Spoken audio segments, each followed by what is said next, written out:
Përpara fillimit të sezonit të ri të Premier League, mediat angleze rikujtojnë historinë e pabesueshme të sulmuesit, ndoshta më të keq në historinë e klasës elitare të futbollit anglez, senegalezit Ali Dia. Senegalezi, i cili festoi ditëlindjen e 61 të njëjtën, shpiku mashtrimin futbollistik të shekullit. Karriera e tij filloi në ligat e ulta të Francës. Pas disa sezonesh ati lindi ideja të pretendonte të ishte i afër me fituesit të topit të art, George Weah.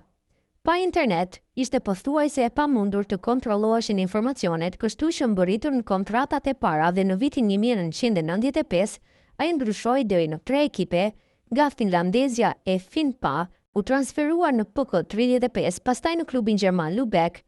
Atë sezon ai bëri vetëm 10 paraqitje dhe shënoi 1 gol.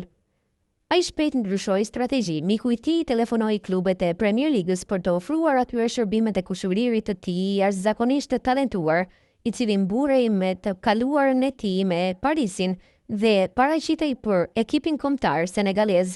Trajneri West Ham, Harry Redknapp, ndieu një mashtrim, ndërsa trajneri Southamptonit, Jeremy Souness, kishte një ide tjetër, duke i ofruar atij një kontratë 1 mujore përpara se të nënshkruante. Trajneri donte ta provonte në një ndeshje miqësore, por ndeshja u ndërprer për shkak të shiut dhe kontrata u nënshkrua pa asnjë minutë provë.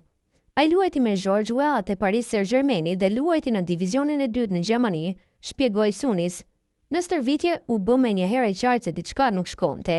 Dia nuk mund ta përballonte me atë që bënë shokët e ekipit, ai kishte mangësi të dukshme teknike dhe mezi merrte pjesë në stërvitjet bazë me shokët e ekipit, megjithatë fati vazhdoi ta ndiqte.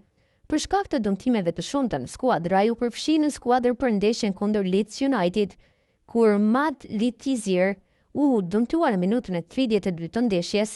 Dia pati shansin e tij. Performanca e tij u shënua nga gabimet të shumta dhe lëvizje të mglathta dhe një Souness i zëmëruar e nxorën nga fusha në minutën e 85, klubi ia ndërpreu kontratën të nesërmen.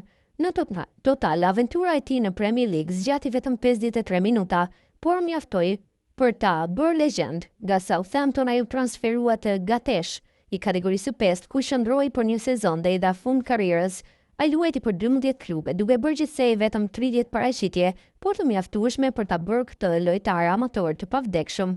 Më kanë portretizuar si mashtrues dhe lojtar i keq, por nuk jam asnjëri. Sigurisht që jam i zhgënjur që nuk ja dola të kualifikohesha në Premier League, por besoj në aftësitë e mia dhe shqetësimi im i vetëm tani është Gatesh. Kontrata ime është vetëm deri në fund të sezonit, tha ai në atë kohë. Pasi u tërheq nga futbolli, ai u diplomua në shkollën e biznesit të Newcastle në Universitetin e Northumbrias dhe më pas mori një diplomë master në administrim biznes nga Universiteti Shtetëror i San Franciscos.